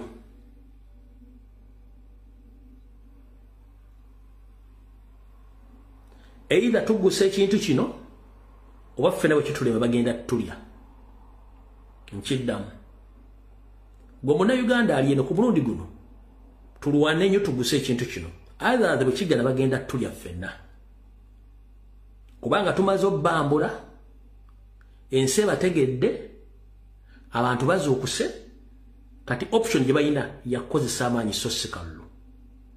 Kati ekizibu kye balina kikino wano kye basinga okweraliikirira era kino mugenda kiwiti n'ensinga okirabako. Ntegezeddwako nti mu nnyumba z'abaminisita mu Kampala azisinga obungi eyo Kololo, Muyenga, Kira, wa yonna amayumba gasinga obungi ag'abanene ago gakuumiddwa nga omulimu gwa gusinga obungi bali mu kutiikinga bululu bo balina percentage ennene naye kati nze mbooza Nyanda Yosefe gwolooza buli kyokola tetukimanyi.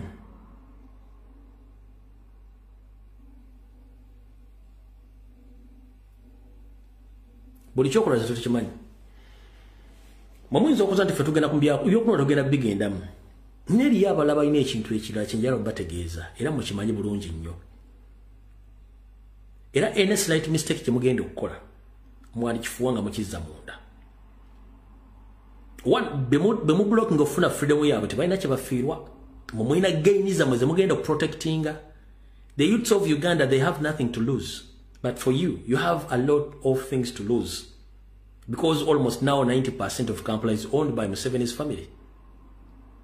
65% of all land in Uganda is owned by Museveni's family.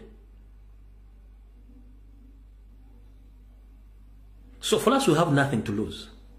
And those indigenous youths, they have nothing to lose. Because you've taken each and everything which belongs to them. So watch out. Watch out.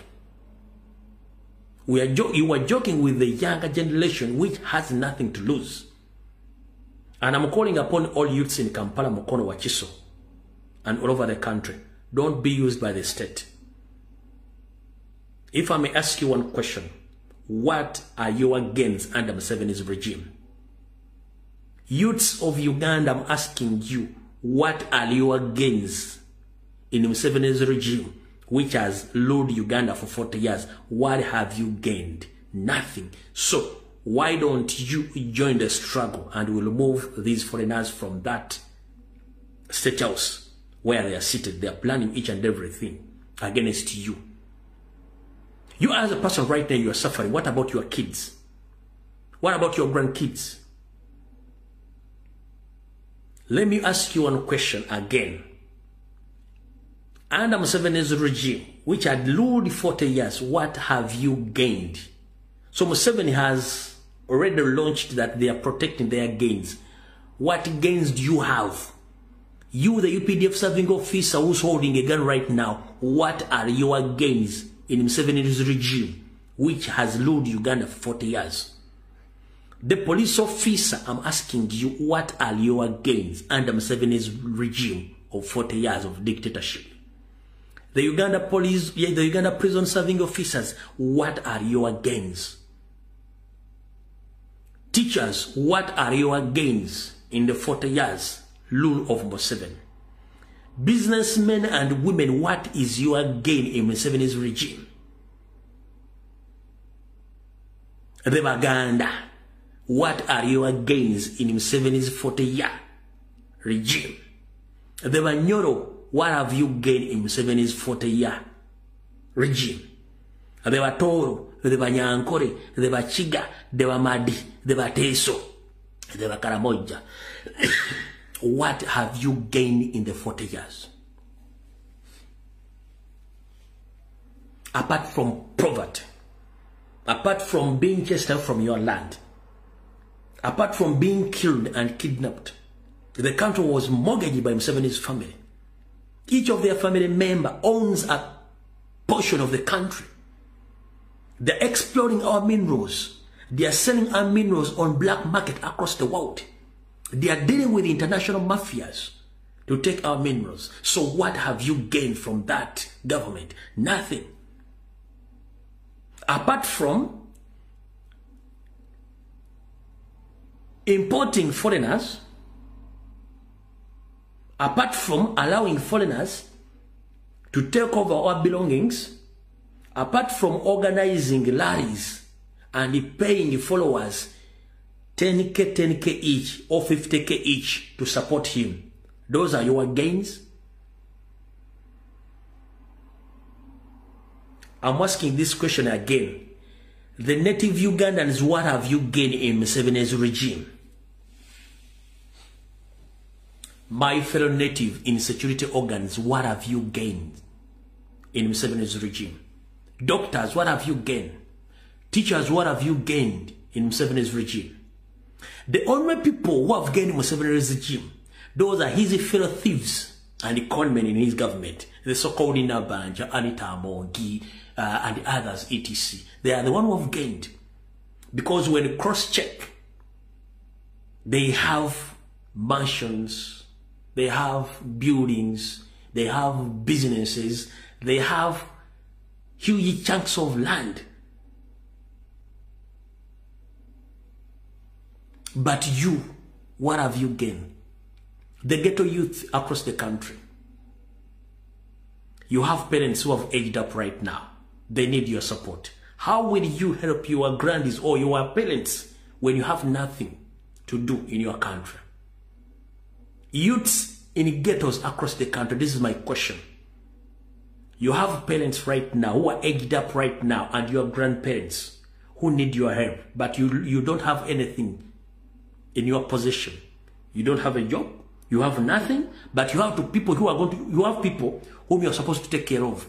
What have you gained? And how will you help your grandies or your parents without anything?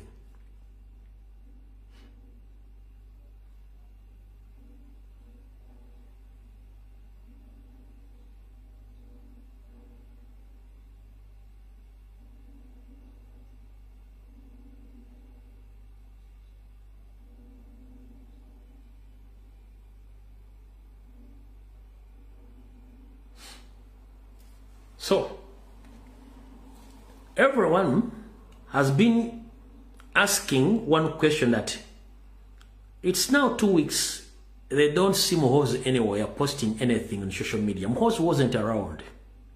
No, Muhoozi was in China trying to supervise their business, their family businesses. They have streets in China, they have industries in China. Now he's back in Kampala. He had started posting and giving orders. The stupid people of this kind of human beings, they've stolen billions of money. They invested that money in China. They have streets and factories. Instead of using that money in creating jobs in Uganda, in the return they get revenue or taxes from the indigenous Ugandans. They have now embarked on stealing money from Uganda, investing that money in Asia, and they are creating jobs for those foreigners, for those individuals in those countries. Mubadde mboza Muhoozi alidwa abadde mu China witches nga yagenze okulambula ku factory zaabwe ne street zebagula zebazimbe mu China. Factory zikolwa mba China. Factory bane bade bazimbe Kampala kati kibaliko ni kese kintu nakigwawo basi tulaba situ family zaabwe ne zigenda. So kino kanti kugamba ojja kirabako wegendereze nnyo abantu bajja mu diaspora nga ba motivation speakers simanyi balina ssente bakoze business bali well off nga bakusomesa okuinvestinga ssente mu diaspora oba nga bakusomesa obulungi bwa NRM nti muve ku bantu abaagala enkyukakyuka bakuba parapase abo be bamu ku managers abo managing properties za Museveni ne babbi bannaabwe ekyo mukitegeeza olwaliro bali mu Bungereza bali mu Europe bali mu America bali Canada bebo osanga musajja mwa ina sente pya nenkadde kumbe bebe ba managing ebintu byabo kati mu kifo ky'okukwata sente ziri bazi investing mu Uganda bazi investing mu Asia kubanga mu Europe baba manyi bajja bakwate ne mu America kasoka bagawa ne kitu kyamutamanyi eggwanga libayita Switzerland muliwulira nnyo Switzerland yeyo ngagga naye yagaggawala etya ngenda kugamba Switzerland yokugaggawala ebitundu ndowooza nga 5 ku buli 100 okuzimba ensi yaayo n'okufuna ssente n'ebyobugagga byonna bivudde mu bakulembeze mu nsi yonna abadde nga babba amawanga gaabwe nga bagulayo Swiss accounts ssente ezo gavumenti bwe zivaako baddamu ne babuuza abantu abo ssente zino waziteekwa akawunti zino nti osobola otubuya ssente zino wazikolanga otya ssente ne ziviira ku akawunti kati Switzerland ezeegaggawala badikiteta ba Africa badikiteta Middle East abakulembeze mu nsi yonna ababba ssente baziteeka offshore accounts kati ne Museveni gyali siriza fuzo yensonga lwaki Switzerland ebadde ekulaakulana ku speed olw'ensonga tebadde ekkiriza omuntu yenna okuleetayo ssente n'ogulawo account tebakubuuza gy'ozijja n'oteekayo n'oteeka kati gavumenti bwevaako n'egwa togenda kubanja era teri abanja yenkulaakulana yaayo eyo ebitundu 5 ku buli 100 enkulaakulana yaayo ssente ezo zikugikulaakulanyiza zivuddemu abo abantu nga ba Museveni mutegedde bulungi nnyo eyo bayita Switzerland wova nkigamu kirisiza akawunti bonna bamubutu baani bagadafi baani bonna bateekangayo ssente ne Museveni kwali kati bebo lwaki tubagamba ebintu bino mutegero olw'ensonga nti buli ssente gy'okwata n'ogiteeka mu kintu evaako omusolo bw'evaako omusolo gwe batetenkanya okubakolera ebintu byammwe oba wasoma oba tewasoma nyongera okukujjukiza omuntu akyasinza okubba omusolo be bali mu gavumenti ate nga tebagusasula abantu abali mu gavumenti basasula omusolo gwagusasula owa wansi ate bano abeefuula b'eriiti gwe bakola ki abeefuula b'eriiti gwe bazannyirako gwe omuntu wa wansi gwe tutegeeza bana bali mu gavumenti tutegeeza gwe jjajja tutegeeza gwe kyali wange ali mu ggeeto tutegeeza gwe mama atunda ennyaanya gwe mama atunda omulondo atunda emmwanyi atunda eddagala egganda ekigalanga emmumbwa gwe gwenjogera naawe atunda amazzi kataapuko gwe alina miliyoni 1 ya capital ina emitwala gwe gwentegeeza gwenjuli gwosasula omusolo MP tagenda asasula musolo minisita tasasula musolo RDC tasasula musolo abati basasula musasula omusolo kati ensi yammwe si y'abano wekitegedde bulungi nnyo kati kinjala bategeeza nti mubeere mu nsi yammwe nga mugimanyi bino bitubagamba si tebetaga rocket science bwekubasomesa nnyo byamaanyi no nga bwokera ku makyano okuŋŋanya sente n'ozimba enju buba tebaddukanya gavumenti kuŋŋanya omusolo tandika okola ebintu birina okukozesebwa bannayuganda ebyetaaga bannayuganda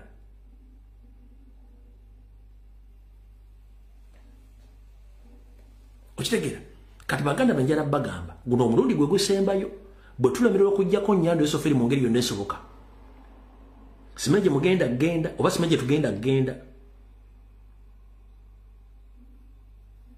nyongera obajjukiza buli lwolowooza okuggyako nnyando mu ngeri yonna esoboka gyerowoleze nga gwe totunulira nnyo muzungu nkiddamu bw'oba olowooza okuggyako Museveni nga tulwana okuggyako Museveni omuzungu muteekemu hope 2% ku 10 muteekemu 2% 80% is your responsibility bo bagenda na muntu alina amaanyi tolandi Museveni wa protecting ne mukeere ekye ne mugati mwegumude Museveni aveeko ne mugenda ku street Museveni ne bwakubira Keista mesimu nti wayi bantu olanyaga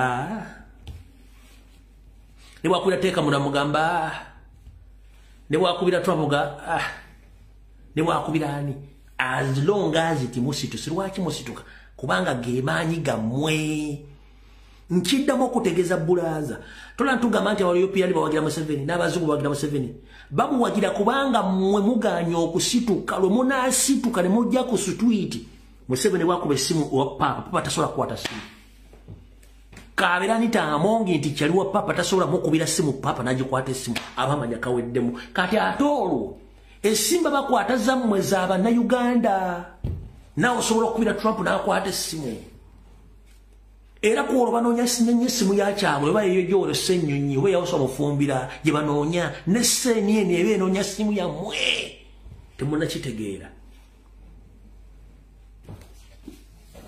nchikuddamo kitegere buli chokolo okujjako Museveni muvunanyizibwa obusibwa muzungu totunya muzungu no omuzungu againinga nnyo mu Africa naddala nga ina ba dictator bamuwa bingi kuba bakola ebikolobero n'abizibira kati yena asigala nga afunamu naye omuzungu kasita omuntu wa bulijjo asituka najja kumana agenda ku street teri mukulembeze oyo ali mu government addamu kuba simu muzungu n'agikwata ate babanonya ya Joel Ssenyu babanonya ya Kyagulanyi babanonya ya Lubongoya babanonya yange era osobola okubira Trump simu n'agikwata nge yamusema tibakyaji kuba bamanya nti oyo agenza awedde oyo gwe bayita omuzungu kati bwe mubanga mukyali nga muteeka amaanyi no focus kugwe the moment you decide nti kino kigenda kubeerawo aba agenze tasobola kubeerawo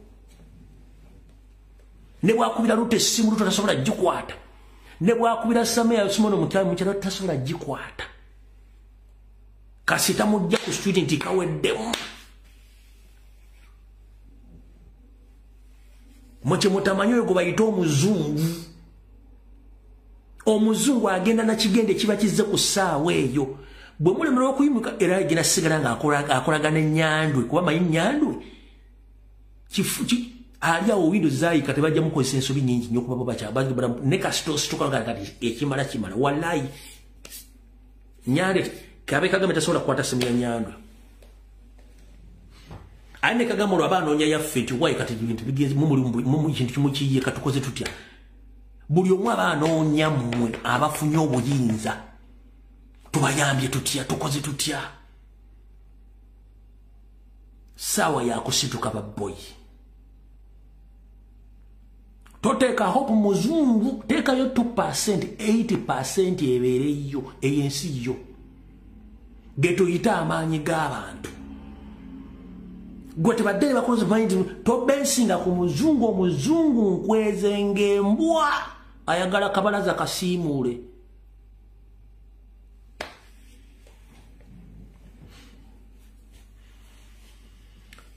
ngafundikira gwe comrade era ayagala enkyuka kyuka kulwo osobola kyekolera otya bulobaka njala bukuwa comrade era ayagala enkyuka kyuka bulobaka njala bukuwa buli butya bannabyabufuzi bakola omulimu gwabwe nga bannabyabufuzi those are politicians because they are democratic ompulideko bulungi bannabyabufuzi bakola emirimu gyabwe nga bannabyabufuzi kubanga they are democratic naye waliwo ekirungo ekigendera ku bintu ebyo kibayita action ebikolwa bannabyabufuzi si babikola gwe munnansi gwokola ekikolwa kyetuyita surgical operation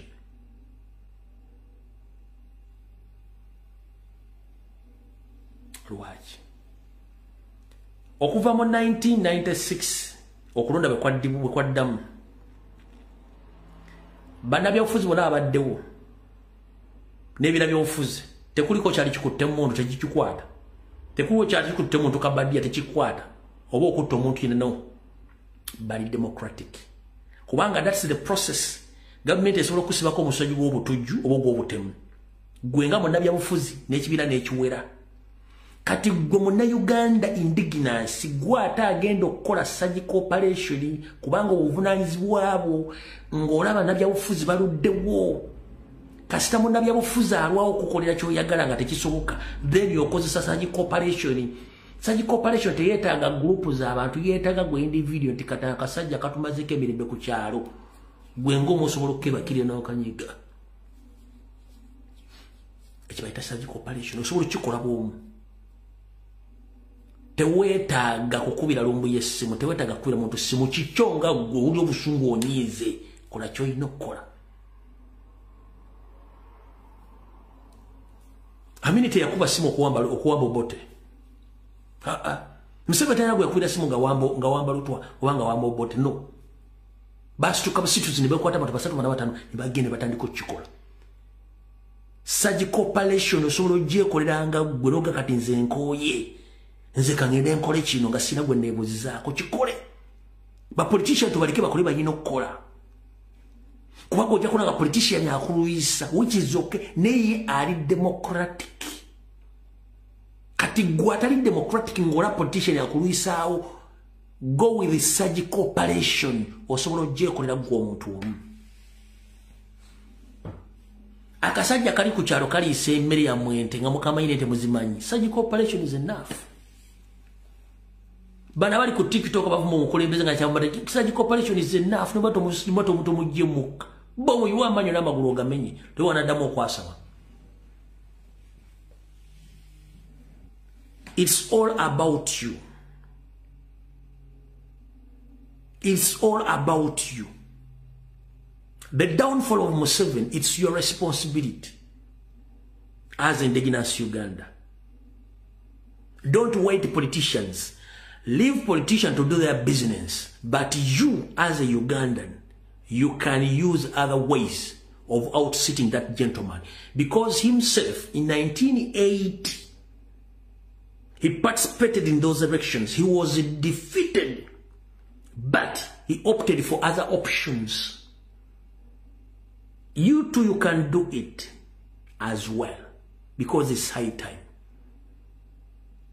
I'm reminding you, our country was mortgaged by Museveni's family. They fear that we will expose them, and they know that now the entire population knows that we are not Ugandans. We are foreigners, or we are bandits. So it's high time for you to act. Let politicians do their work. You as an indigenous Ugandan, you know what to do. Because it's high time. If we don't wake up, these people will not stop. Envunza botajija mu kigere efu obugina oluvamu envunza ento. Olina okutundula envunza eyo 10 obugina.